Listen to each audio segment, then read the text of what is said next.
자, 그럼 오늘은 우리의 일상에서 자연스럽게 하게 되는 하타 요가의 방법들을 찾아볼까요? 사람들은 체내에 이산화탄소가 쌓여서 산소를 필요로 할 때 자연스럽게 하품을 합니다. 몸이 긴장을 하게 되면 그 긴장을 풀기 위해서 우리는 하품 같은 행위를 하면서 자연스럽게 하타 요가 스트레칭을 하는 것입니다.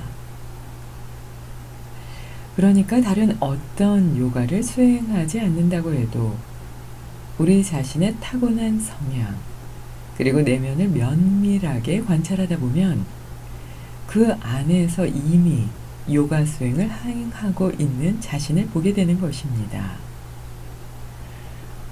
우리의 타고난 성향을 관찰한다면 요가의 전체적인 흐름을 이해할 수 있게 되는 것입니다. 현대로 오면서 사람들은 점점 더 내면의 본성이나 자연의 흐름에 대해서 세심히 살펴보지 못하고 있습니다. 그래서 요가도 규정이나 틀을 마련해서 그 안에서만 행하고 있지요. 마음을 어떻게 사용해야 하는지 정확하게 훈련하지 못했을 뿐 아니라 이성적인 마음만이 가치 있다고 배웠기 때문입니다. 종교, 제사의식, 감성, 환경, 본능과 같은 형식적인 것들은 모두 다 지워버려야만 합니다. 아프리카의 원시 부족의 여자들은 자연스럽게 스스로 분만하는 과정을 배웁니다. 하지만 우리는 강습을 통해서 분만하는 과정을 그저 알게 되지요. 르보이어 박사는 인도 여자들이 아기를 낳는 과정을 관찰하면서 그걸 책으로 출간했습니다. 그리고 그 책은 수백만 부가 팔리고 있습니다. 지금도 팔리고 있습니다. 우리가 살고 있는 우주와 그리고 우리 스스로는 어떤 연결점이 있는지, 마음속에서 반짝이는 에너지가 태양의 코로나에서 반짝이고 있는 것과 어떻게 연결되는지, 감성, 자기 관찰을 통해서 두 개의 반짝임이 하나이며 같은 움직임을 갖고 있는 것이라는 걸 알 수 있어야 합니다. 사람들은 달의 주기와 조수 간만의 흐름, 그리고 월경 주기를 통해서 연결 관계가 있다는 걸 알고는 있습니다. 자연과 내 몸이 잘 흐르면서 소통되고 있는 걸 알고 있는 거지요. 하지만 아직 정확하게 그 깊은 의미까지는 이해하지 못하고 있습니다.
최병욱의 기타 연주곡, 죄송해요.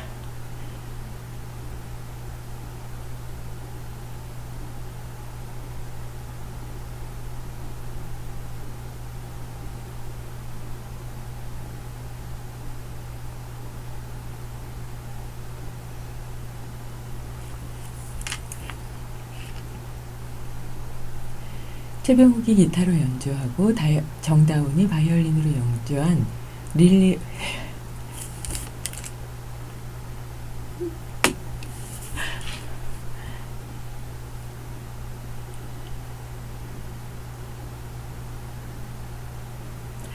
최병욱이 기타로 연주하고 정다운이 바이올린으로 연주한 릴리 왈츠 들으셨습니다. 요가를 배우지 않아도 이산화탄소가 체내에 가득 차면 사람들은 하품을 하면서 긴장을 푼다.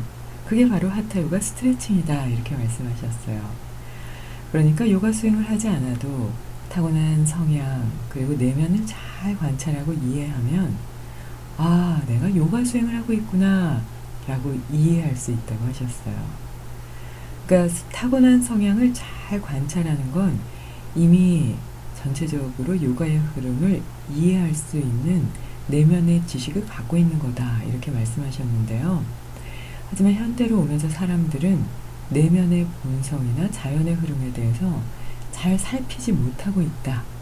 그래서 요가도 규정이나 틀 안에 놓고 답답한 방법으로 배우고 있다라고 말씀하셨어요. 그러니까 종교라든지 신화, 감성, 환경, 본능 여기에 너무 집착하면 안 된다 라고 말씀하시면서 아프리카 원시 부족 여자들은 그냥 자연스럽게 분만하는 과정을 배워서 스스로 분만하는데 그에 비해서 우리는 강습을 통해서 분만하는 과정을 그냥 알게만 된다 라고 말씀하셨어요. 그죠? 오히려 지식이 이래 라고 하면서 도움이 되는 그런 부분들을 배우는 것도 있지만요. 반대로 좀 내가 발전할 수 있고 자연히 알 수 있는 부분도 그건 누군가 이렇게 했다고 하니까 그게 다야 라고 믿으면서 알려고 노력조차 안 하는 그런 부분이 있는 것 같아요. 주의해야 될 것 같습니다. 그래서 월경 주기나 이런 몸의 흐름을 통해서 내가 달의 주기와 연결되어 있구나 라는 걸 알기도 하고요. 또 바다를 보면서 조수간만의 흐름을 보고 달의 주기에 따라서 대우주의 흐름이 자연의 흐름과 연결관계가 있구나 하는 걸 알고는 있지만 몸으로도 자연의 흐름으로도 그것이 대우주와 하나가 되어서 모든 게 하나구나 하는 걸 알고는 있지만 정확하게 그 의미를 깊이 있게 이해하지는 못하고 있다. 여기까지 말씀해 주셨어요. 계속해서 스와미 베다바라티의 하타 요가의 철학 만나보겠습니다.